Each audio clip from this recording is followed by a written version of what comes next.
Kilalang basagulero, siga, tarantado at siraulo ang lalaking si Brando sa kanilang baryo. Sa bawat gulo na mangyayari sa kanila ay laging siya ang nangunguna. Dahil sa kanyang kasigaan, kilalang kilala na rin siya kahit sa ibang lugar. Wala na mga magulang si Brando, tanging ang kanyang lola na lamang ang nakakasama niya sa bahay. Wala rin namang magawa ang lola ng binata sa kanya. Masyado kasing matigas ang kanyang ulo. Wala itong pinakikinggan, kundi ang sarili lamang. Bordado ang maskuladong katawan ni Brando. Sa mga bakante naman itong balat, makikita ang mga peklat na dulot ng mga sugat na bakas ng away. Para kay Brando, ang pakikipag-away o basag ulo ay parte na ng kanyang sistema. Parang lagi siyang kulang kapag hindi nasasangkot sa gulo. Umalis ka sa daraanan ko! Nasa bilyaran ng binata nung gabing yon. Isang lalaking mukhang mayaman at nakasalamin ang nasa harapan niya. Tulad niya ay parang maangas din ang lalaking yon. Ayaw pa naman ni Brando na may mas mayabang at siga pa sa kanya. Sino ka naman para utusan ako, ha? Gusto mo bang malaman kung sino ako? Magpapakilala ako, pero baka hindi mo magustuhan. Magpapakilala ka? Bakit? Mahalaga ba kung sino ka? Nagtawa na ng mga kasama ng lalaki na parabang minamaliit ang presensya ni Brando. Naglayuan ng ibang mga naglalaro ng bilyar. Alam nila na hindi na maganda ang mga susunod na mangyayari. Ikaw pala yung Brando. Yung sinasabi nilang maangas at siga dito sa Baryo Uno. Ikaw pala yan. Wala akong maramdamang takot eh. Muling naghalakhakan ng mga lalaki. Unti-unti nang napupundi si Brando. Pero may kakaiba siyang saya na nararamdaman. Dahil sa wakas, mayroon nang naglalakas loob na insultuin siya. Tagasang ka ba? Gusto mo akong magpakilala? Sige, maayos ako magpapakilala. Ako nga pala si Hugo, ng Baryo 4. Anak ako ng isang pulis. At ang mga kamag-anak ko ay mga politiko. Naiintindihan ko na. Kaya ka nagyayabang-yabangan sa harapan ko dahil pulis ang tatay mo at politiko naman ang mga kamag-anakan mo. Ibig sabihin ba nun, kapag nagpalit tayo ng katayuan sa buhay wala kang bayag? Unti-unting nawala ang ngiti ng lalaking si Hugo. Lumapit pa ito ng bahagya kay Brando. Alam mo ba kung bakit ako nandito? Para tanggalan ka ng bayag. Huhubaran kita ng angas sa katawan mo. Hindi mo ako matatakot sa ganyan. Kahit si Satanas, humihingi ng tulong sa langit para lang takutin ako. Walang paraan para matakot ako, Dudong. Kung ako sa'yo, tumabi ka na lang sa daraanan ko. Paano kung ayaw ko? May magagawa ka... Biglang sinapak ni Brando si Hugo. Malakas ang pagkakasapak. Kaya naman, agad na bumalandra ang lalaki sa dingding ng bilyaran. Gulat na gulat ang mga kasama ni Hugo. Hindi nila inakala na mapapasabak ang kanilang boss. Ano ba tinutunga-tunga niyo dyan? Bugbugin niyo na yan! Lumusob kay Brando ang mga lalaki na hindi bababa sa 7. Pero dahil sanay na si Brando sa pakikipagsuntukan, nagawa niyang tapatan ang mga yon. Ni hindi man lang nakatama sa kanya ang mga lalaki. Nilapitan ni Brando ang lalaking si Hugo at tinawakan sa kwelyo. Ay, sa susunod na mag-aangas ka rito siguraduhin mo na kaya mong higitan ang angas ko. Kasi kung hindi, para ka lang puting sa paningin ko na nagpapanggap na tigre. Ha? Tinulak ni Brando ang lalaking si Hugo palabas ng bilyaran. Mabilis namang sumakay ng sasakyan na itim ang mga yon. Huminga ng malalim si Brando at tinignan pa ang kanyang kamao na nasugatan. Tumama kasi sa ipin ng isa sa mga lalaki ang kamao niya. Maraming salamat, Brando. Alam mo, nung nakaraan pa sila ng gugulo rito buti na lang nandito ka ngayon. Si Lito ang may-ari ng bilyaran na yon. Isang payat at kalbong matanda. Huwag kang magpasalamat. Hindi ko yung ginawa para sa'yo. Ginawa ko yun dahil ayaw ko may pumapalit sa trono ko. Kayong lahat na nandito, alam kong may isa sa inyo na susubukang higitan ang angas ko. Kasi hindi ako magdadalawang isip na tiklupin kayo. Naintindihan niyo ba? Natatakot na nagtanguan ng mga naroon. Sandaling inayos ni Brando ang kanyang polo at saka preskong lumabas. Naglakad siya na parabang walang nangyari. Taas noo pa ang binata, na parabang isang malaking karangalan na tingalain siya ng mga tao nang dahil sa takot. Anong ibig mo sabihin? Binugbog mo si Hugo? Nagulat ang kasama ni Brando sa gang na si Eram nang ikwento niya ang nangyari. Nasa bandang ilog sila noong mga sandaling yon dahil doon ang kanilang tambayan o hideout. Kalmadong humithit ng sigarilyo ang lalaking si Brando. Nakadikwatro pa itong nakaupo at nakatanaw sa ilog.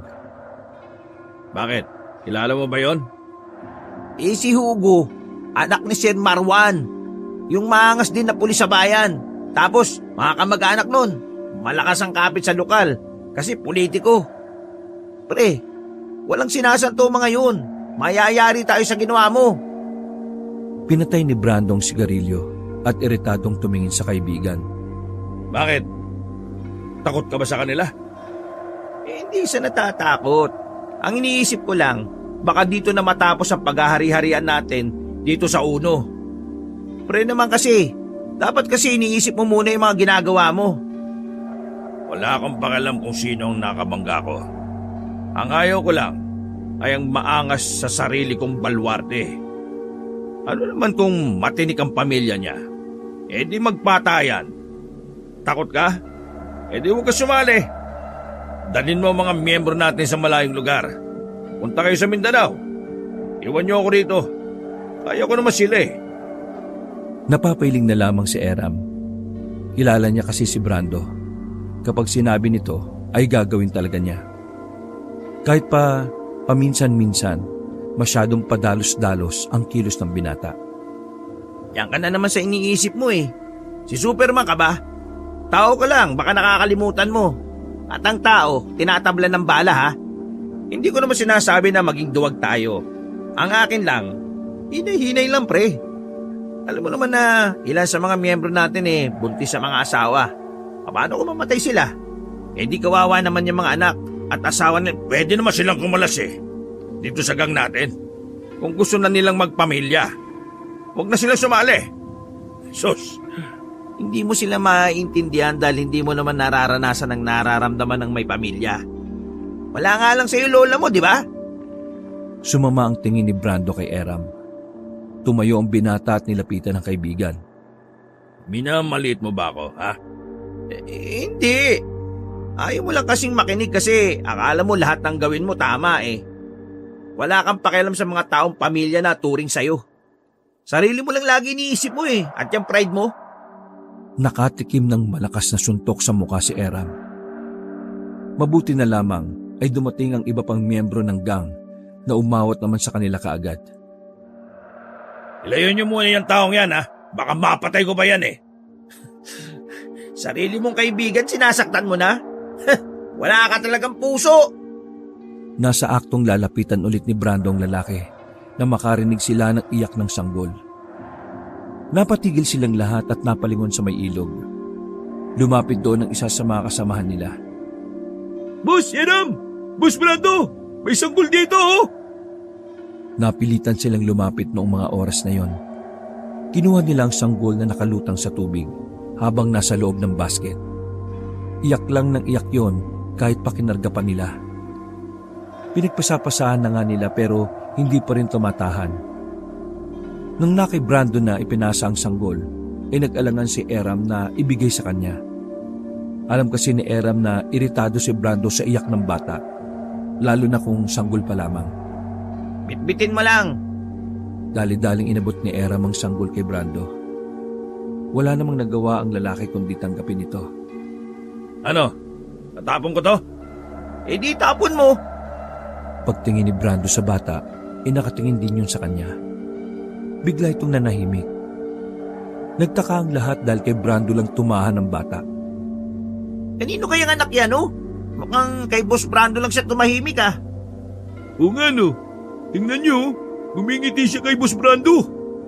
Talaga mo yan. Ikaw ang gusto ng bata, pre. Gago ka ba? Baka mamaya may mga magulang to sabihin, kinidnap ko to. Tsaka ayaw ko sa iyak ng bata, di ba? Iagis ko to mamaya. Hindi naman umiyak oh. Sa'yo nga tumaan eh. Puro ka salita na ihahagis, di mo naman magawa. Ngumisi si Brando. Naglakad si Brando palapit ulit sa ilog. Nabahala ang mga kasamahan nila dahil talagang gagawin ni Brando ang sinasabi niya. Boss Brando, wag! Kawawa naman yung bata! Sige, ihagis mo. Wala ka naman pakialam sa lahat eh. Kaya pati sanggol, dinamay mo na. Muling tiningnan ni Brando ang sanggol na pangiti-ngiti pa sa kanya. Ay, ngiti ka pa ng ngiti ah. Sige, ihahagis kita. Akmang aamba na si Brando nang biglang humagikik ng tawa ang sanggol. Natigilan si Brando. Hindi niya maintindihan kung bakit ganun ang sanggol. Napaka-inosente. Ay, kainis ka ah. Natawa-tawa ka pa. Hindi hinagis ni Brando ang sanggol na yon. Bumalik sa akin na Eram at ibinigay ang sanggol. Oh, isauli niyo yan sa magulang. Ayoko ng sanggol dito sa hideout. Sanggol lang pala babali sa paninindigan mo, pre. Banas na umalis si Brando sa ilog. Nang makalayo ay muli siyang napalingon sa mga kasama. Kita niya na umiiyak na naman ang sanggol na pilit pinapatahan ni Eram. Wisit, anak-anak tapos mababayaan. Walang pinagkaiba yung magulang niya sa magulang ko eh. Mga salot na magulang. Dahil nawala na sa mood si Brando, ay nagpunta na lamang siya sa beer house sa bukana ng Barrio Dos. Wala siyang dalang kapera-pera, pero dahil sa taglay niyang kayabangan, nagagawa niyang makahingi ng alak. Nakaupo lang siya sa tapat ng lamesa na malapit sa pinto. Nasa kasarapan siya ng panonood ng mga babaeng sumasayaw. Nang biglang may puting kalapati ang pumasok sa beer house. Dumapo yun sa lamesa ni Brando. Sa hindi inaasahang pangyayari, kinuha ng kalapati ang sigarilyo niya na nasa ashtray.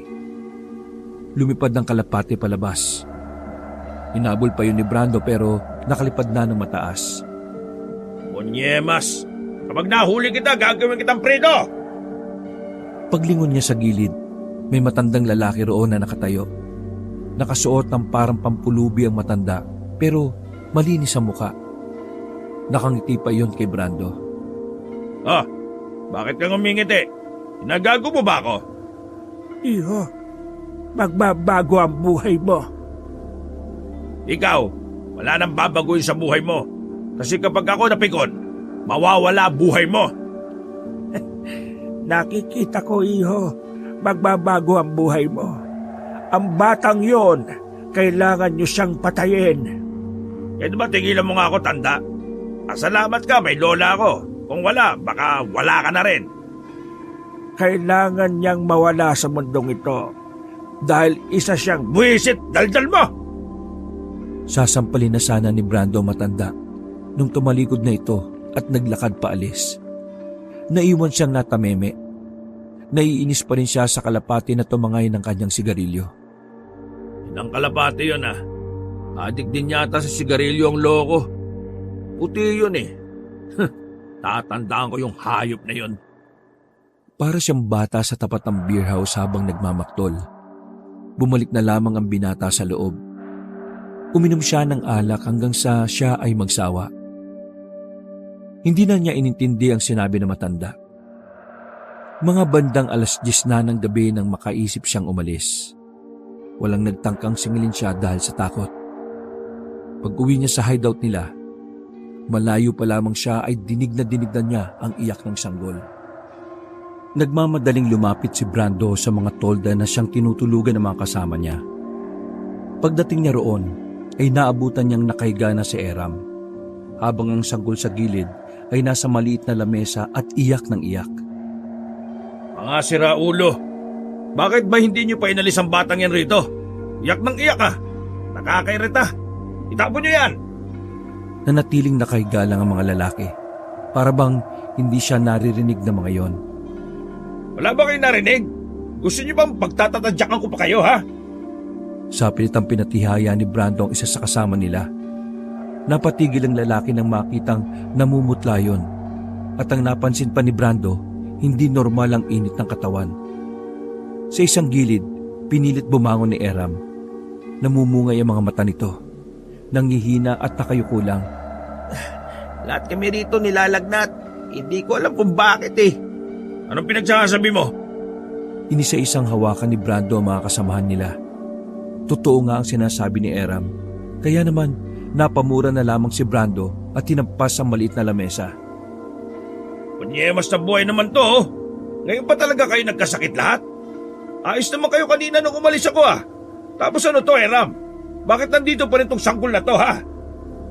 Eh dinala namin yan sa barangay kanina. Iniwan namin yan doon. Pero nagulat na lang kami. Dahil sa ilog na naman kung saan natin siya nakuha kanina. Eh paano nandun ulit yun? Sira ba ulo mo? Ewan ko. Huwag mo muna akong tanungin. Sobrang sama ng pakiramdam ko ngayon, no? Eh anong gagawin natin sa sanggol na to ha? Eh bahala ka. Bumalik na muli si Eram sa pagiga. Binalingan naman ng tingin ni Brando ang sanggol. Sa hindi na naman mapaliwanag na dahilan, bigla na lang nanahimik ang sanggol. Ngumiti ito kay Brando. Bagay na mas lalong kinaiirita niya. Hoy, manahimik ka dyan ha. Matutulog ako. Pumesto na si Brando sa kanyang higaan. Ipipikit pa lamang niya ang mga mata niya nang bigla na namang umiyak ang bata. Ay, wisit na buhay to. Oh. Wisit! Wisit! Wisit talaga! Muling bumangon ng binata. Kinarga niya ang bata at lumabas ng tolda. Balak niya sanang itapon ang sanggol sa ilog, pero napatigil siya nang makita ang maraming uwak sa mga puno.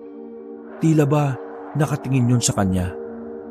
Nang aamba niya nang ihagis ang sanggol sa ilog, bigla na lamang nag-ingay ang mga uwak. Pakiramdam ni Brando, pinipigilan siya ng mga uwak na yon. Oh, bakit nagkaroon ng mga uwak dito? Lang yung mga tong iingay ah. Manahimik ka kayo! Mas lalong umingay ang mga uwak nang malapit na si Brando sa tubig. Kaya nakakairita. Kapag ako nakaakyat dyan, lahat kayo ipiprito ko. Para siyang timang na inaaway ang uwak. Abang ang sanggol naman na kanyang dala ay hagikik ng hagikik sa kakatawa. Hoy, huwag kang tumawa ha. Pwede ba? Huwag kang tumawa. Parang mabubuong si Brando ng mga sandaling yon. Natutuliro ang utak niya dahil sa tawa at ingay ng mga uwak. Sa hindi malamang dahilan, para bang nagbago ang ihip ng hangin para kay Brando. Hindi na niya itinapon ang batang yon. Bumalik siya sa loob ng tolda. Inilapag niya ang bata sa lamesa. Pero wala pang ilang minuto ay bigla na naman itong umiyak. Kaya naman napilitan na namang kunin ni Brando ang sanggol para manahimik. Kung magdamag kasing iiyak ang sanggol, maging siya ay hindi rin makakatulog. Kinabukasan, nagising si Brando dahil sa mga naririnig niyang boses. Nangingibabaw ang boses ni Eram. Napansin na lamang niya na nasa bisig niya pala ang sanggol. Masarap ang pagkakatulog. Bagay pala sa'yo maging ama eh. Tingnan mo, oh. Sarap ng tulog niya sa piling mo. Tatawa sana ng ibang miyembro pero pinigilan nila. Alam nilang sasamain sila kay Brando kapag tumawa sila. Ay nako, wisit itong batang to eh. Bumangon ng lalaki at binigay kay Eram ang sanggol. Pero nagtaka silang lahat nang biglang hindi yun umiyak.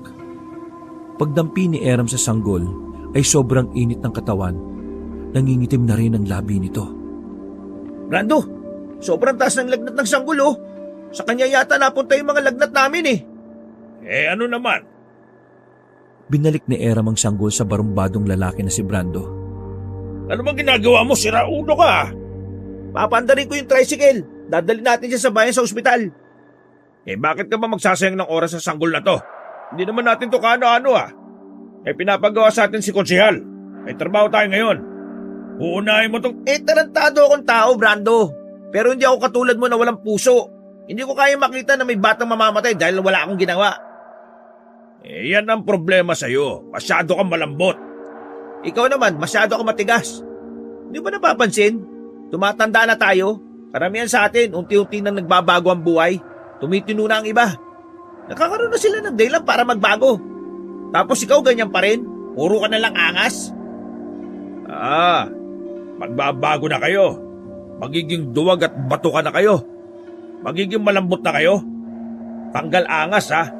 Bakit? Dahil ba sa mga asawa nyo, ha? Pamilya. Dahil sa pamilya, Brando.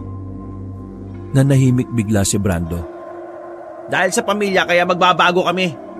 Maiiwan kang ganyan. Kasi kahit kailan hindi mo naranasan magkapamilya eh. Brando, pare, gusto namin bawiin sa demonyo yung binenta naming kaluluwa. Kung ikaw, ayaw mo, wala kaming magagawa. Etong sanggol na to, hindi ko hahayaan na maaga siyang mawala sa mundo. Kahit inabando na siya ng mga magulang niya, gusto kong maramdaman niya balang araw na may isang pamilya na nagmahal sa kanya. Kung hindi mo gusto ang salitang pamilya, lumakad ka mag-isa at kalimutan mo na ako bilang kaibigan mo. Tila may bumarang bato sa lalamunan ni Brando. Hindi siya nakapagsalita. Sapul na sapul siya sa sinabi ng kaibigan. Naglakad na palabas ang miyembro ng samahan kasama si Eram. Hoy, may trabaho tayo, ha? Ngunit walang nakinig sa kanya. Sa halip, inunang asikasuhin ni Eram ang tricycle na matagal nang nakaparada sa gilid. Pero dahil hindi nila yon mapagana, tumakbo na lang sila Eram palayo para pumara ng masasakyan. Naiwang mag-isa si Brando sa labas ng hideout nila. Napatingala siya sa mga uwak na nakadapo pa rin sa mga puno. Para bang alam na mga uwak ang nangyayari dahil nakatingin yun sa kanya. Oh, anong tinitingin-tingin nyo, ha? Ihawin ko kayo dyan, eh. Kumuha ng batong lalaki at binato ang mga uwak. Pero sa kasamaang palad, maging ang mga uwak ay walang pakialam sa kanya. Mag-isang lumakad si Brando nung umagang yon. Meron na naman siyang binugbog sa Barrio 3. Utos kasi yon ng isang konsehal. Isa yon sa mga sideline na kanilang gang. Tumatanggap sila ng trabaho, pero hindi naman sila pumapatay. Mag-aalas 8 na nang bumalik si Brando sa kanilang hideout.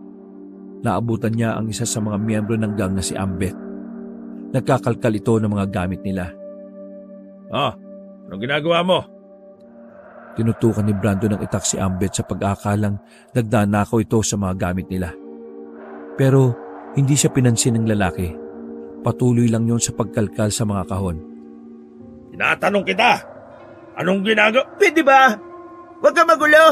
Naghahanap ako ng pera. Hindi kami nasikaso sa ospital dahil wala kaming dalang pera. Nagkukulay ubi na yung sanggol, ano? Unti-unting binaba ni Brando ang itak. Hindi niya maintindihan ang nangyayari kung bakit parang maiiyak na si Ambet sa paghahanap ng pera. Kung bakit mahalaga sa kanila ang sanggol. Halika, sumunod ka sa akin. Ayoko niya nga. Gusto ko na magbago. Bobo, papaganahin natin yung tricycle. Bilisan mo. Ha? Nauna nang lumabas ng tolda si Brando. Hindi niya rin alam kung bakit niya yun ginawa.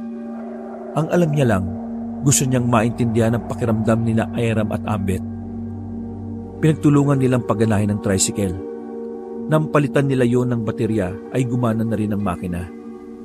Sumakay si Brando sa upuan ng driver. Sa loob naman si Ambet. Bakit mo ito ginagawa? Hindi sumagot si Brando at pinandar na lang niya ang tricycle papuntang bayan. Pagkarating nila ng ospital ay kagad na pumasok ang dalawa. Sa bungad pa lang, nakita na ni Brando sila Eram na nasa gilid lang ng hallway. Bitbit ang bata na parang kaunti na lang ay mamamatay na. Kulay ubi na ito. Brando, anong... Walang sabi-sabi, hinila ni Brando ang isang doktor na napadaan. Hoy, bulag ka ba? Nakikita mo ba yung sanggol na dala nila? Malapit na mamatay. Kung hindi nyo ito aasikasuhin, uunahin ko kayong patayin. Pasensya na ho. May mga nauna kasi sa inyo. Nauna? Ibig sabihin wala kayong pakialam dito? Ano mo kailangan nyo? Pera? Ito. Yan, pera, Dumukot ng pera ng tig-1,000 si Brando at sinampal sa mukha ng doktor. Natakot ang doktor kaya naman tumawag ito ng mga nurse. Inasikaso ang sanggol at saka lamang yon na ipasok sa silid. Galit na galit ang mukha ni Brando. Inaot naman kagad siya ng guard at pinalabas ng ospital. Nagyosi na lamang ang lalaki sa tapat habang hinihintay ang mga kasama. Makalipas lang ang ilang minuto, lumabas na rin si Eram at Ambet. Pre, bakit mo yung ginawa? Napangisi si Brando. Tanga ka ba? Di ba kailangan niyo ng pera? Tapos magtatanong ka ngayon kung bakit ko ginawa? Ibig kong sabihin, akala ko ba wala kang pakialam sa sanggol? Bakit ka nagalit ng ganon para sa sanggol? Para sa bata? Tinapon ni Brando ang sigarilyo at saka bumuga ng usok. Ewan ko, hindi ko alam. Ang corny nyo kasing tingnan kapag payak na kayo. Ano ba nangyari? Bakit lumalambot kayo ng ganyan para lang sa sanggol? Eh hindi naman natin alam kung saan galing. Katulad ng sinabi ko pare, gusto na namin magbago. Aligay namin. Yung sanggol ang senyales para magtino na kami. Hindi ka naman namin pinipilit na gayahin mo kami. Buhay mo naman yan eh. Ang akin lang, sana hayaan mo na kami. Putya naman pare oh. Mag-isa na naman ako. Kaibigan mo pa rin naman kami eh. Pero hindi na kami makakasama sa mga lakad mo. Kaya pasensya na pare ah. Ewan ko sa inyo. Bahala kayo. Maraming salamat pala. Kung di dahil sa'yo eh, wala na yung sanggol. May niligtas kang buhay, Boss Brando. Wisit. Tigilan nyo na nga ako. Sige na, alis na ako. May babasagin lang akong mukha sa baryo natin. Dahilan lamang ni Brando yon pero ang totoo, wala naman talaga siyang gagawin. Aalis na sana siya nang biglang may lumapit na matandang lalaki. Mukha itong pulubi. Namukhaan niyo ni Brando. Yun ang matandang nakausap niya sa harapan ng beer house. Oh, ikaw yung nasa beer house ha. Umalis ka nga sa daranan ko. Sipain kita dyan eh. Mga iho, mali kayo ng tinutulungan. Nagkatinginan si Eram at Ambet. Huwag niyong pansinin yan, sa naulo yan. Mabuti pa, hanggat maaga pa ay patayin nyo na ang sanggol. Huwag nyo nang hintayin na mahuli pa ang lahat. Anong sinasabi nyo? Ang sanggol, mga iho, hindi siya tao. Boss Eram, sira nga talaga utak nito. Hayaan mo na. Gawin nyo na ang tama bago pa dumating ang panahon ng kanyang pagkamulat at karahasan. Dahil ang sanggol na yun ay isang aswang. Lumabas ang sipon ni Ambet nang pigilan nitong matawa sa sinabi ng matanda. Salubong naman ang kilay ni Eram at Brando na parabang naiirita na. Naglakad na rin ang matanda na parabang wala lang nangyari. O, di ba? Sira ulo lang talaga. Kung sino-sino kinakausap niya sa beer house eh. Kapag ako napikon eh, huhukayan ko na yan eh. Matapos ang eksenang yon, hindi inakala ni Brando ang paparating na pagbabago sa buhay niya. 8 taon ang nakalipas. Maraming bagay na ang nagbago sa buhay ng mga miyembro ng gang. Tuluyan na nilang nilisan ang maruming gawain at ang pagiging basagulero. Karamihan sa kanila ay nagkaroon na ng pamilya. Ang ilan naman ay kasama pa rin ni na Brando pero may kanya-kanyang trabaho ng matino. Si Era may isa ng tricycle driver, habang si Ambet naman ay kargador sa pier. Si Brando, nagbebenta siya ng mga obra niyang inukit. May talento kasi ang lalaki sa pag-uukit ng kahoy. Namana niya yon sa kanyang lola na noon ay namayapa na rin. Ang sanggol naman noon ay 8 taong gulang na at pinangalanan nila yung Brandina. Inango sa pangalan ni Brando. Hapon noon habang naglalakad si Brando pa uwi, kasamang tinuring ng anak na si Brandina galing sa paaralan. Nag-aaral na kasi ang bata at nasa grade 3 na yon. Sobrang tinuna ni Brando. Malayong malayo na siya sa dati. Hindi na nga siya makilala ng mga tao sa kanila. Maayos na rin kasi ang pananamit niya. Disente ng tingnan kahit maraming tattoo sa katawan. Hindi na rin semi-kalbo ang kupit niya. Kaya mukha na siyang balinis na tatay. Anak, kumusta yung school mo? Masaya po, Papa. Marami po ako natutunan. Kaso nga lang, inaaway ako ng mga kaklase ko eh. Maliit daw po ako. Hayaan mo na lang sila anak. Maliit ka naman talaga kasi bata ka pa. Lalaki ka pa kapag tumanda ka na. Ang mahalaga, Wala kang sinasaktan ha. Huwag gaganti. Isumbong kay teacher. Naintindihan mo? Pero sabi ni Tito Ambet at Papa Eram, dati daw kapag may nangaaway sa'yo, sinasapak mo daw eh. Nako, matagal na yun anak. Nagbago na si Papa. Nagbago na mula nang dumating ka. Sa'yo ko naramdaman na ang sarap para sa pakiramdam magkaroon ng pamilya. Basta anak, hindi ko alam kung anong nangyari. Parang magic na nagbagong lahat mula nang makilala ka namin eh. Kaya malaki ang pasasalamat namin sa iyo anak. Binigyan mo ng liwanag ang buhay namin. Salamat din po kasi tinuring niyo akong tunay na anak. Alam ng bata na ampon lamang siya nila Brando. Piniliwanag kasi ni Brando ang lahat. Nagtataka nga sila kasi sa murang edad, naiintindihan niyo ni Brandina. Mga ilang sandali lang, napatigil sila sa paglalakad nang may humarang sa kanilang kalalakihan. Kahit 8 taon na ang nakalipas, kilalang kilala pa rin ni Brando ang lalaking nasa gitna. Hugo? Oh, mabuti naman nakilala mo pa ako. Long time no see. Napalunok na lamang ng laway si Brando. Bigla na lamang siyang kinabahan. Alam niya na hindi maganda mangyayari. Anong kailangan mo? Alam mo bang dahil sa pagbugbog mo sa akin noon, matagal akong nahimlay dahil sa spinal cord ko? Galit na galit si Hugo. Ngayon, tanatanong mo anong kailangan ko? Kailangan kong makaganti para matuwa naman ako sa'yo. Kumalibot kay Brando ang mga kasama ni Hugo.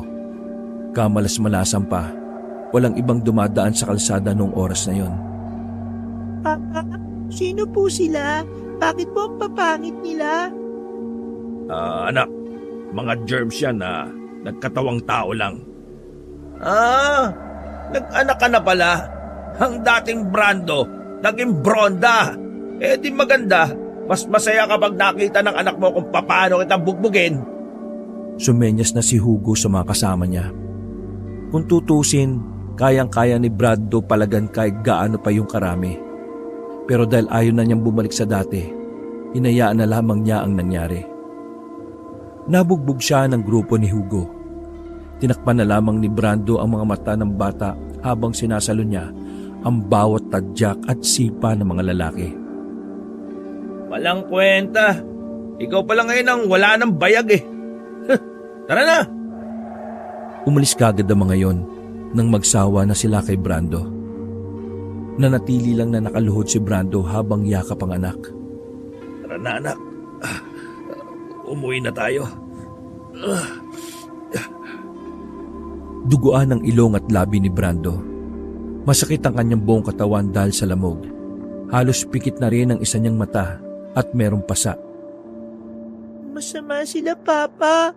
Bakit ka po nila sinaktan? Galit ako sa kanila. Hindi ko po sila mapapatawad. Gagantihan ko po sila. Hinaplos na lang ni Brando ang mukha ng bata at saka kinarga. Umalis sila na parang walang nangyaring gulo. Pag-uwi nila ay nagulat si Eram at Ambet. Nagalit ang dalawa. Pero pinili na lang na ipagsawalang bahala ni Brando para sa batang si Brandina. Matapos malinis ang sugat ni Brando, ay natulog na lang sila kaagad. Maliit lang ang bahay nila pero may sariling higaan ng bata. Madaling araw nang magising si Brando dahil sa kirot ng kanyang sugat. Napansin niyang wala si Brandina sa higaan. Bumangon ang lalaki. Lumabas siya sa pag-aakalang nagbanyo lang yon. Pero nakasalubong niya ang bata sa labas. O anak, saan ka galing? Anong oras na? Bakit ka pa lumabas? Napansin ni Brando na iba na ang suot ng bata. Nakita rin niyang basa pa ang buhok ni Brandina. At higit sa lahat, napansin niyang may dugo ang tsinelas ng bata. Kinabahan si Brando sa di malamang dahilan. Anak, sabihin mo nga, saan ka galing? Bakit may dugo ang tsinelas mo? Naligo po ako sa ilog. Ganitong oras? Bakit hindi ka naman nagsabi? Itulog po kayo tsaka may sakit po kayo eh. Kaya lumabas na lang po ako. Ano tong dugo na to sa tsinelas mo? po ba?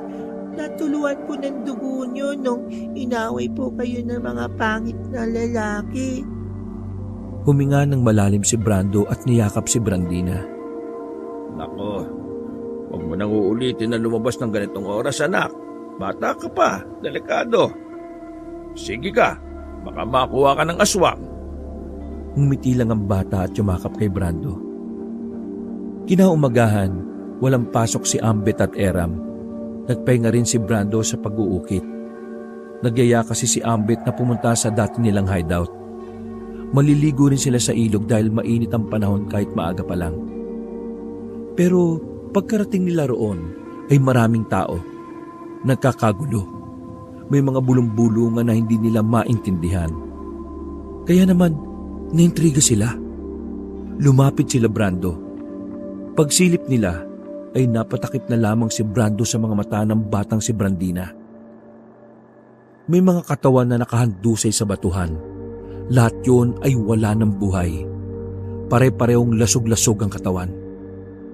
Pre, Brando, parang kilala ko mga yan ah. Di ba yan yung mga kasama ni Hugo dati? Sila ba yung kasama ni Hugo na bumugbog sa'yo kahapon? Hinila ni Brando si Eram para walang makarinig ng kanilang pag-uusapan. Habang lumalayo naman si Ambet kasama si Brandina. Oo, sila yun. Yung tatlong yan, kasama sila. Wala ka namang ginawa, di ba? Sa ulo. Malamang wala. Alam mo naman na nagbago na ako, di ba? Sa tingin mo, ipapayag akong mabugbog kung pwede ko naman silang patayin kagad. Kilala mo ako. Di ako yung tipo na gumaganti kasi inuunahan ko lahat ng kaaway ko dati. Sino kayang gumawa niyan? Baka mamaya ikaw ang mapagbintangan. Wala bang ibang nakakita kahapon habang binubugbog ka? Wala naman. Kami-kami lang kahapon nang nandun eh. Grabe pre. Kahit mga gangster tayo noon, hindi natin yung kayang gawin. Baka naman may iba silang kaaway. Yun nga din ang hindi natin alam. Bumalik ang dalawa kay Ambet. Inutusan na lamang muna nila si Ambet na umuwi kasama ang bata. Nagpaiwan si Brando at Eram doon. Mga ilang sandali lang, dumating na rin ang mga pulis. Kinuha ang bangkay at isinakay. Unti-unting nagpulasa ng mga taong naroon. Pero may narinig silang nagsasalita ng mga tsismosa. Paano ko nasabi na aswang ang pumatay dyan? Ganito kasi yan. Yung mga taong yan, mayayaman yan sa 4. May impluwensya ang pamilya niyan.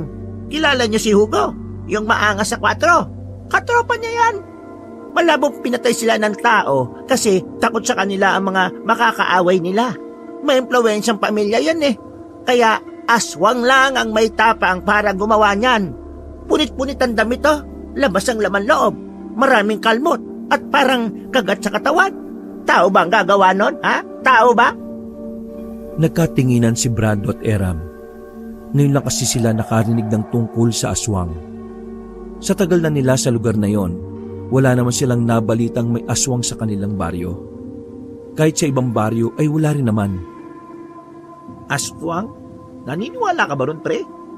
Hindi ko alam. Ikaw ba? 50-50. Bakit 50-50? Nanay ko kasi nung nabubuhay pa, sabi niya, inaswang daw siya habang pinagbubuntis ako sa kapis pa noon. Kung totoo ang aswang, di baka aswang ang pumatay sa mga yon. Sandali. O bakit? Tingnan mo, may damit dun sa gilid ng tubig. Lumapit ang dalawa doon. Nakita nila ang pambatang damit at short na kulay puti na may bahid yun ng dugo.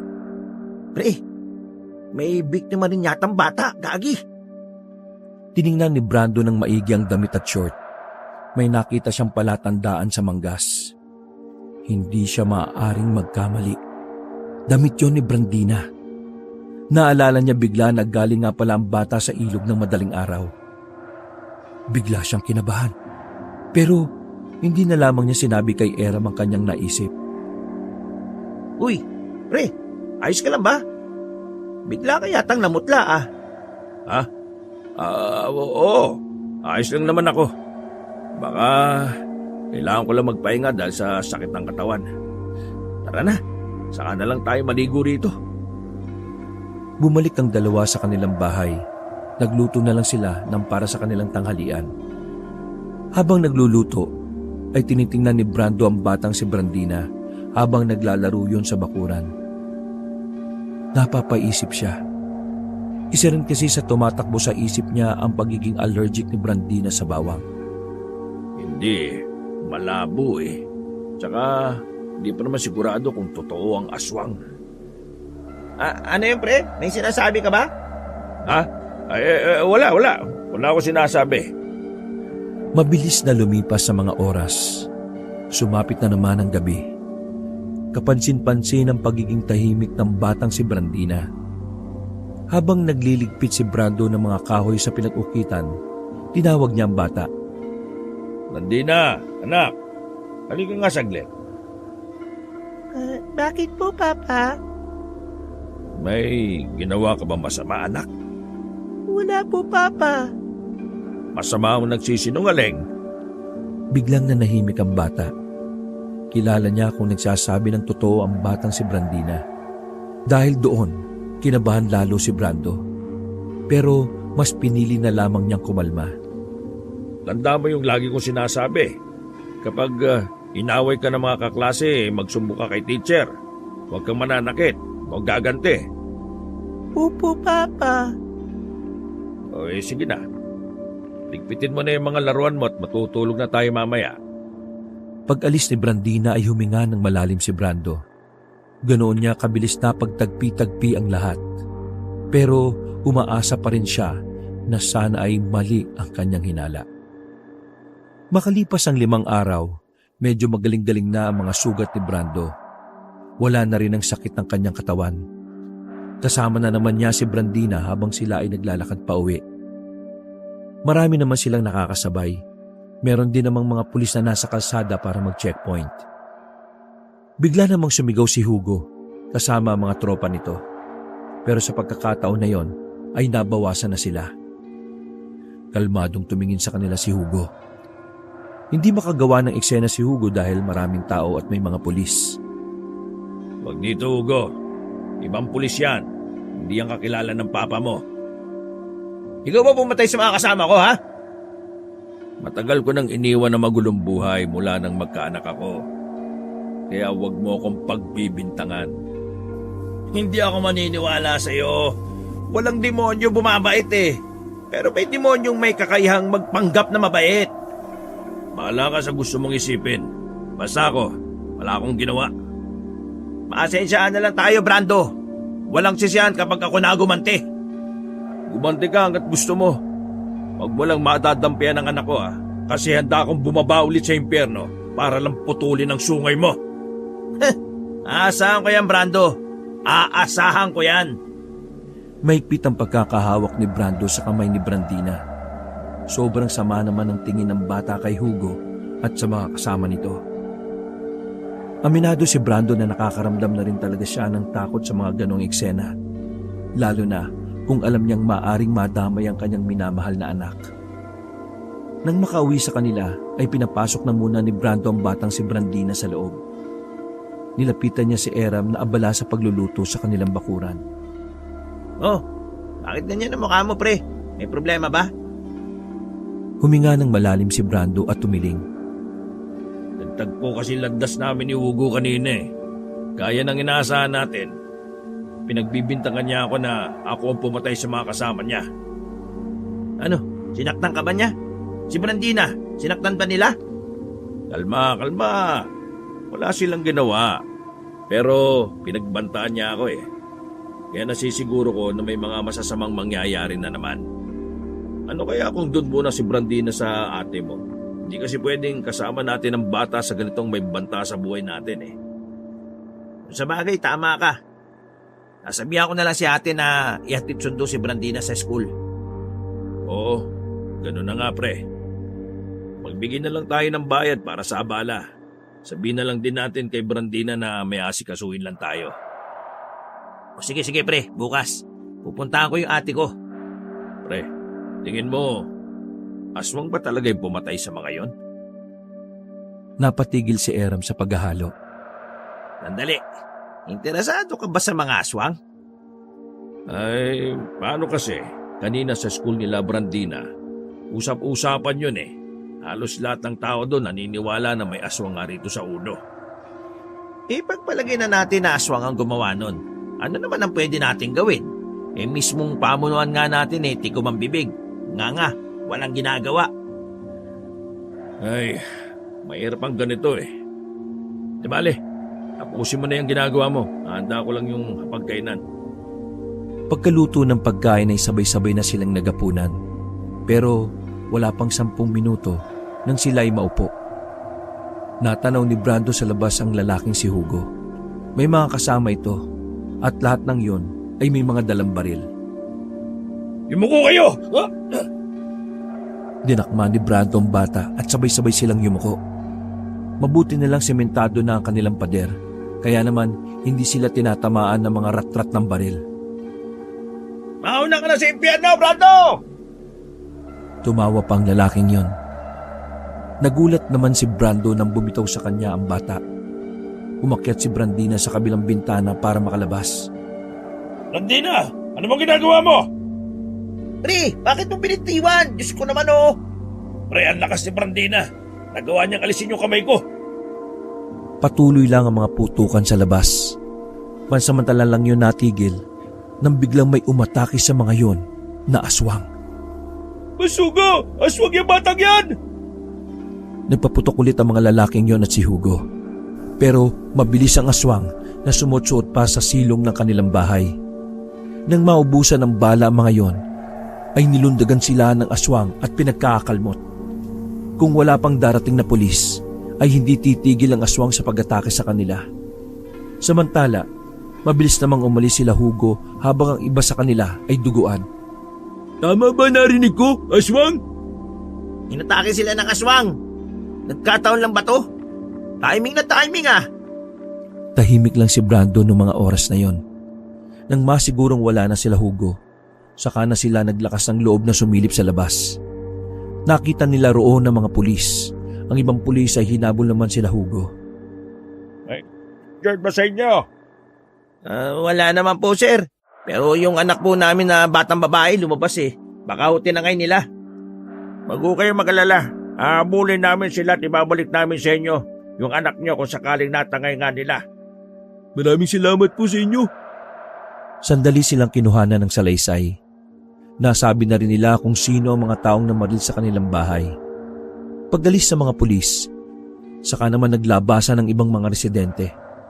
Meron palang nakakita sa pag-atake ng aswang at ang sabi pa ng iba, bata raw ang sinasabing aswang. Habang nasa loob ng bahay ay naririnig nila ang usapan sa labas. Ano ba pinagsasabi nila na bata ang aswang? Galing daw dito sa likod bahay yung aswang Sira ulo ba nila? Si Brandina lang naman yung bata sa atin. Boss Brando, pinagbibintangan ba nilang aswang si Brandina?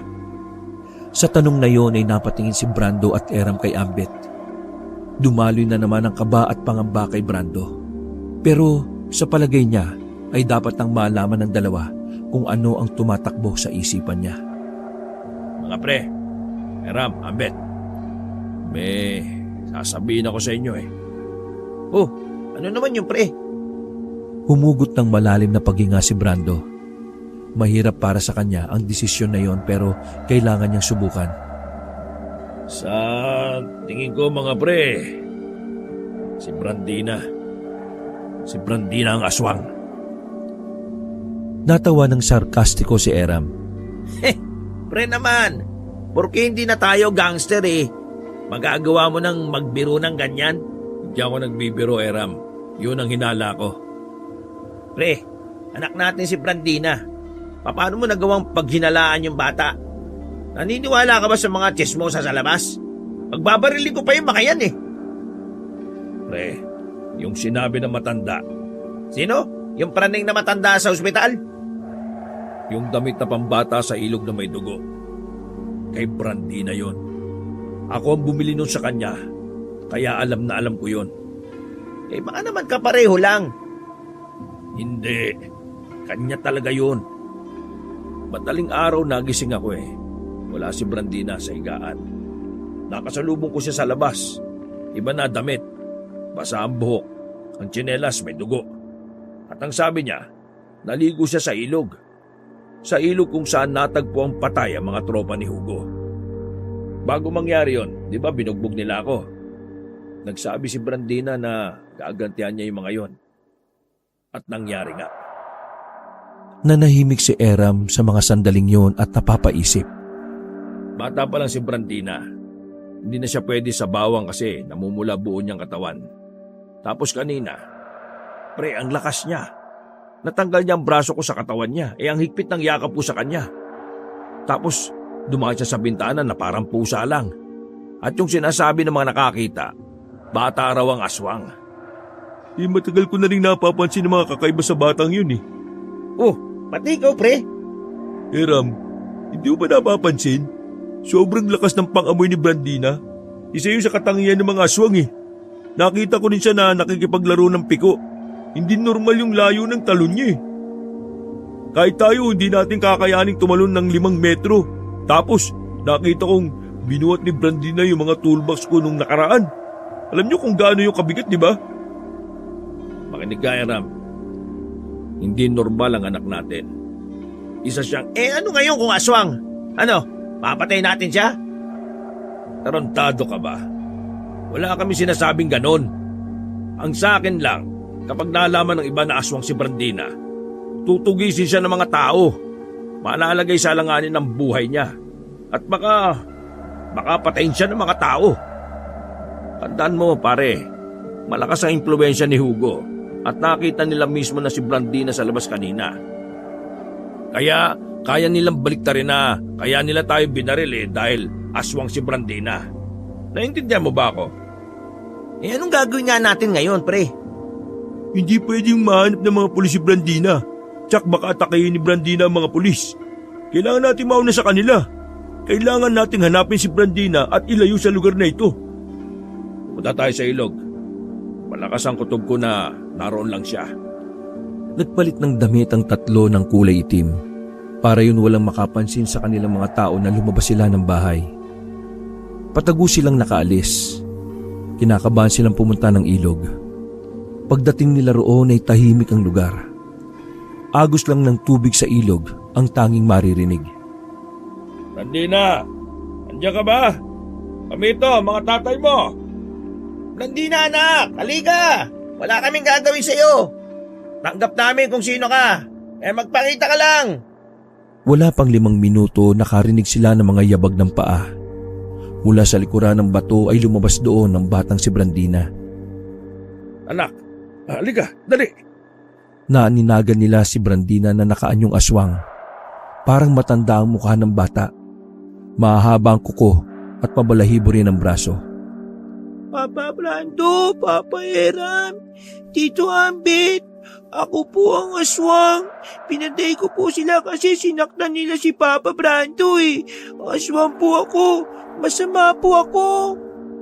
Umiyak ang bata at wala nang nagawa ang tatlo kundi yakapin ang bata. Kahit na natuklasan nilang aswang si Brandina, wala silang nararamdamang takot. Hindi nagbago ang pagtingin nila sa bata. Huwag kang mag-alala. Hindi ka naman namin pababayaan, anak eh. Walang nagbago, anak. Ikaw pa rin ang nag-iisang anak namin. Tama ang Papa Brando mo. Aswang ka man, tao ka man, kahit ano ka man, mahal ka namin. Kahit naging tayo ka, mahal ka namin. Ay, sorry. Napatahan din ng tatlo ang bata. Pansamantala silang tumambay sa ilog na yon. Minabuti nilang mamalagi muna roon habang nakikiramdam pa sila sa mga mangyayari. 1 oras ang nakalipas. Nakaisip na rin sila ng paraan para mailigtas ang bata. Ambet, makakabli ka ba sa bahay? Kailangan mong kunin ng ipon natin pera para makaluwas tayo sa Luzon. Kaya ko. Hintayin niyo ako dito. Titingnan ko rin kung anong lagay sa lugar natin. O sige pare, ingat ha. Nagmamadaling umalis si Ambet. Naiwan ng tatlo sa gilid ng malaking bato. Halos kalahating oras din ang hinintay nila bago makabalik si Ambet. Hingal na hingal si Ambet. Halata sa kilos nito ang kaba at pagkabahala. Mga pare, binaliktad nga tayo ni Hugo. Sinabi niya na aswang si Brandina kaya sila nagpaputok. Ngayon, nakita ko sa tapat ng barangay. Nagtitipo na sila. Kumakalap sila ng mga tao para huliin si Brandina. Tutugisin na nila anak natin. Kailangan na natin makaalis. Natahimik sila nang biglang makarinig sila ng mga yabag ng paa sa batuhan. Napayakap ng mahigpit si Brandina kay Brando at nagtago silang muli sa mga bato. Mabibilis ang mga yabag ng paa. Mabibigat kaya hindi nila maiwasang hindi matakot para sa kaligtasan nila. Basag-basag kang, Angdoy! Nagbabalik para samahan kayo sa laban na to! Boss Brando! Boss! Eram! Ambit! Narinig ko nangyari kaya tinipon ko na ang mga kasama natin. Nawala ang kaba sa loob nila nang marinig ang pamilyar na boses. Pagtingin nila, naroon ang mga lumang miyembro ng kanilang samahan. Halos maiyak si Brando sa mga nangyayari. Buong akala nila ay wala na silang pag-asa. Pero sa pagbabalik ng kanilang gang, nabuhayan sila ng dugo. Maraming salamat mga kasama. Ngayon, protektahan natin si Brandina. Ano mang uri si Brandina, tao, aswang, siya pa rin ang anak na pinalaki natin. Ilaban natin to. Tumangutango silang lahat bilang pagsang-ayon. Handang-handa na silang itakas ang bata para iligtas sa kamay ng mga residenteng galit na galit sa aswang. Sa tabi ng ilog ay pinag-uusapan nila ang mga hakbang ng kanilang pagtakas. Dadaan tayo sa gubat na nasa harapan natin. Ang tagus nito sa 4. Medyo delikado dahil doon ang balwarte nila Hugo. Kaya ang gagawin natin, maglabas ng gubat, maghiwa-hiwalay tayo. Andoy, maghahati tayo sa 2, pero hindi halata. Ambet, mauna ka sa amin. Kailangan mong malaman sa dulo ng 4 kung may mga nakatambay. Ano man ang makita mo, bumalik ka. Doon tayo dadaan papuntang 5 kapag walang tambay. Eram, sumama ka sa akin. Tayo magdadala kay Brandina kapag nakalabas na tayo ng gubat. Paano kung may mga nakapwesto sa bunga ng 4 paglabas natin ng gubat? Andoy, ikaw muna ang lalabas ng gubat para tumingin sa bungad. Hindi ka naman nila makikilala dahil matagal ka namang hindi sumasama sa amin eh. Nakalimutan ko sabihin, narinig ko si Hugo. Dito sila pupunta sa ilog dahil alam nila dito ang dati nating hideout. Pipilitin nilang pumasok dito ng gubat para tumagos tayo sa 4. Papapagitnaan tayo. Utya naman oh. Kanina pa ako nagsasalita, ngayon mo lang yung sinabi. O sige, change plan. Paano kung wag na lang kaya tayo sa 4 dumaan? Ibig ko sabihin, pagpasok natin ng gubat, kumanan tayo. Babalik tayo sa dulo ng 1. Tsako, walang tao doon kasi liblib doon eh. O sige, tama. Pagbalik natin dito sa 1, saka tayo mag-2. May ilog sa 2 na papuntang 5. Kaso wala nang tulay doon. Kailangan natin mas maaga makarating doon para makapaglagay pa tayo ng tawiran. O sige, mahusay. Ganito ang gagawin natin ha. Balik tayo sa 1 pero dulo. Saka tayo mag-2. Tapos sa ilog, patawid ng 5. Pagdating natin ng 5, maiwan kayo doon, Andoy. Kung sakaling sumunod pa rin sila hanggang sa 5, dapat may haharang sa kanila para makalabas kami ng 5. Kalsada na yon. Mag-aabang na lang kami ng masasakyan doon. Tumango-tango ang mga kasamahan nila. Nang maplansya na nila ang kanilang mga plano, nagsitayuan na sila para maganda. Nang biglang, Mga kasama! Ayun sila! nagmamadali silang tumawid sa ilog. Bago sila makapasok ng gubat ay pinagbabaril na sila nila Hugo. Mabuti na lang ay maraming bato na malalaki kaya walang tinamaan sa kanila. Samantala, naglabas naman ng baril ang iba nilang kasama. Nakipagpalitan ng mga yun ng putok. Para kahit papaano ay mapabagal nila ang paglapit ng mga humahabol. Mahirap to. Kakampin nila Hugo ang taong bayan. Patay ng batang aswang! Sunugin yan! Tahimik lang ang batang si Brandina noong mga sandaling yon. Kabado ang bata pero nakakapit lang ito kay Brando ng mahigpit. Huwag ka mag-alala anak. Hindi ka mapapahamak hanggat nandito kami. Habang tumatakbo ay isa na sa mga kasama nila ang tinamaan ng bala sa braso. Pinagtulungan nila Ambit na maitayo yun. Habang ang iba naman ay sige pa rin sa makikipagputukan. Huwag kayo masyadong magpaiwan. Hindi pwedeng may mamatay sa atin. Doble ingat mga pre! May mga pamilya kayong uuwian! Malapit na nilang marating ang dulo ng 1. Kaunting takbo na lang ay tatagos na sila. Sira din ang plano. Nakasunod pa rin sila. Ganun pa rin ang gagawin natin. Tuloy lang.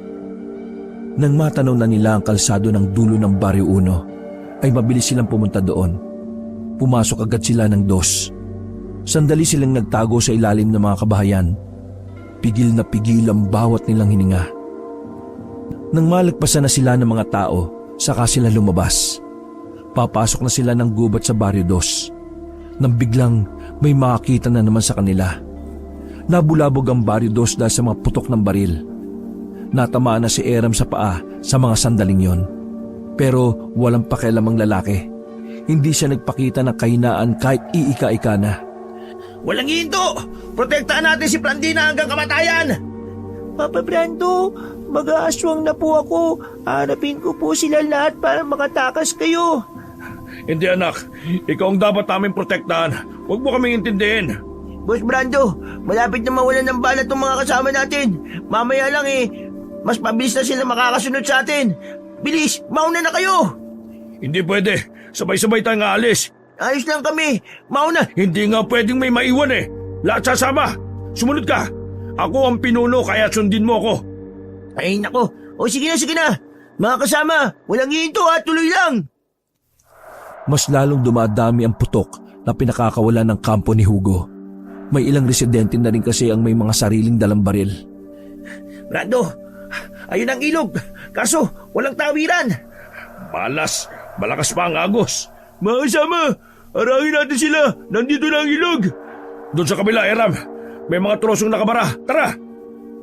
Nagmamadali silang tumakbo sa kabilang banda ng ilog. Sinamantala ang pagkakataon na may mga nakabarang katawan ng puno. Pinaunan nila si Brando at Brandina. Sumunod ang iba nilang kasama na sugatan. Si Ambit na ang huling tatawid. Kaso nga lang, nadulas ang lalaki at nalaglag sa rumaragasang tubig. Nakahawak si Ambit sa puno. Sige na, mauna na kayo. Magpapaagos na lang ako. Pero, Naputo lang sasabihin ni Brando nang biglang kumalas sa kanya si Brandina. Brandina! Tumakbo si Brandina at binalikan si Ambet. Naganyong aswang ulit ang bata at saka pwersahangin nila si Ambet paangat. Lahat silang nakakita ay nagulat sa ginawa ng batang si Brandina. Hindi yung pangkaraniwan para sa isang batang 8 taong gulang pa lamang. Kinarga na ulit ni Brando si Brandina na makabalik na si Ambet. Maraming salamat anak, pero wag mo na uulitin yun ha. Pinapakaba mo po ako Ano ka ba? Nasa 5 na sila noong mga sandaling yon, pero nakasunod pa rin sa kanila sila Hugo. Yun na ang huling baryo para makalabas sila at makarating sa kalsada. Kailangan nilang umabot doon dahil doon lang ang daan patungo sa bayan. Kaso sa mga parating na minuto ay mas magiging komplikado na pala sa kanila ang lahat. Nasa 5 na tayo mga kasama. Kaunting tiis na lang. Kunting tibay mga pre, makakaraos din tayo. Mas malaki ang gubat sa Baryo 5 kaya mas doon sila tumagal. Bukod sa malaki, masyado talagang masukal. Nagawa na nga nilang iligaw sila Hugo, pero hindi pa rin sila naging kampante. Mukhang naliligaw na rin tayo. Baryo 5 pa ba to? Malaki ang gubat na Baryo 5 pre. Kailangan nating tumagos hanggang sa kalsada. Mga kasama, patawarin niyo kami kung naidamay pa namin kayo rito. Sa halip na magsisi, masaya pa at taas noong tinanggap na mga kasama nila ang sitwasyon. Sa kanilang samahan, may binitiwan silang pangako sa isa't isa na kahit uugod-ugod na sila, mananatiling kadugo ang turing nila sa isa't isa. Mukhang naiwan na natin sila. Siguro, magpahinga na muna tayo. Gagamutin ko yung mga sugat ninyo. Kung may mga bala pa mga baril ninyo, kung pwede lang magbantay kayo sa paligid. Baka bigla na lang silang lumitaw Pupwesto pa lang sana mga kasama nila nang biglang dumating nga sila Hugo. May dala silang mga sibat, pana, sulo at mga baril. Anong akala mo sa amin tanga? Kayo mga tanga kasi bakit kayo nagpahinga? Kinuha ng mga yon ang baril ng mga kasama nila Brando. Nilapitan ni Hugo si Brando. Binaba naman ni Brando ang bata at ibinigay kay Ambet. Wala silang magawa noon dahil nakatutok sa kanila ang baril. Hindi rin makapagpalit ng anyo si Brandina dahil pinagbabawalan na ito ni Eram. Binugbog na naman ni Hugo si Brando. Dugo ang agad ang mukha ni Brando. Ang tanging na lang nilang nagawa ay magalit at umiyak. Ilang sandali pa, pwersahang nilagyan ng mga residente si Brandina ng bawang sa leeg. Nanghina ang bata kaya nagawa nila itong itali sa katawan ng puno. Nakikiusap ako sa inyo. Huwag si Brandina. Lumuhod ka muna sa harap ko. Baka magbago ang isip ko. Dahan-dahan bumangon si Brando. Walang ano-ano ay lumuhod na nga ito kay Hugo. Minsan ko lang maramdaman na magkaroon ng pamilya. Kaya wala na akong pakialam sa purit imahe ko. Ngayon, bitiwan niyo si Brandina. Nakalood na ako. Tumawa ng malakas si Hugo. Sinaba ulo mo. Nagpauto ka naman eh. Aswang yung batang yan, uy. Dapat dyan mamatay. Sige na, sunugin niyo na yan. Huwag! Parang awa niyo na pakiusap. Nag-iyakan na mga miyembro ni Brando. Maging si Brando ay walang humpay na rin ang pagbagsak ng luha. Nasa aktong dadampian na ng apoy ang bata nang biglang may mga dumating na nagmumula sa taas ng mga puno. Paglingon nila Hugo, mga aswang yon na mas mababangis. Sinubukan nilang magpaputok ngunit walang nagawa ang kanilang mga baril. Isa-isa silang pinagpapapatay ng mga aswang. Sa isang iglap lang, si Hugo na lang ang natira. Kaso nga lang, pinatay siya kaagad ng isang matandang aswang na lalaki. Nanlaki ang mata nila Brando sa mga sandaling yon. Hindi sila makapaniwala na marami pa pala ang aswang na gaya ni Brandina. Mga kasama, tanggalin niyo magkakatali sa prinsesa. Teka, sino kayo? Anong prinsesa? Kayo ba ang nagprotekta sa kanya? Tumango si Brando. Matagal na namin hinahanap ang batang ito. Siya ang apo ko, ang prinsesa ng aming angkan. Wala nang malay ang bata noong mga sandaling yon. Binitbit na yon ng isang aswang. Maraming salamat sa pag-aalaga niyo sa aking apo sa loob ng 8 taon. Hayaan niyo munang dalhin namin ang bata sa aming lugar. Pasensya na, hindi kayo pwedeng sumama. Pero babalikan namin kayo para formal na makapagpasalamat. Sige na, mauna na kami. Teka, sandali. Lumingon na matanda. Maaari bang ingatan niyo siya? Tumango ang matanda at naglakad na rin palayo ang mga aswang. Ilang araw ang nakalipas. Naiwan kaming 3 sa gubat ng Barrio 5. Pinauna na muna naming makauwi ang mga kasama namin. Habang kami ay umaasa na babalikan kami ng mga aswang na kumuha kay Brandina. Nagtiyaga kami sa ginawa lang naming bahay-bahayan na yari sa mga sanga at dahon ng saging. Pre, hindi na yata babalik yung mga aswang na yun ah. Paano na si Brandina? Kung yun ang mga kauri niya, mas maigi na siguro na dun siya. Ang malaga ligtas siya. Kesa naman sa baryo, ayaw sa kanya ng mga tao. Ibibigay natin kay Brandina ang buhay na nararapat sa kanya. Ang gusto ko lang naman mangyari makapagpaalam man lang kahit sa huling sandali. Napalingon ng 3 nang makitang may mga naglalakad. Marami sila. Lahat ay halos nakabahag. Namukaan ni Brando matandang lalaki na naroon. Hawak-hawak nito si Brandina na nakangiti. Sobrang saya ni Brando. Kahit alam niyang yun na ang huli nilang pagkikita. Nagpapasalamat pa rin siya dahil naging parte si Brandina ng kanyang buhay. Malaki ang pasasalamat niya sa bata na kahit na aswang yon, naranasan ni Brando ang magkaroon ng matatawag niyang pamilya. Higit sa lahat, ang matatawag niyang anak. Wakas.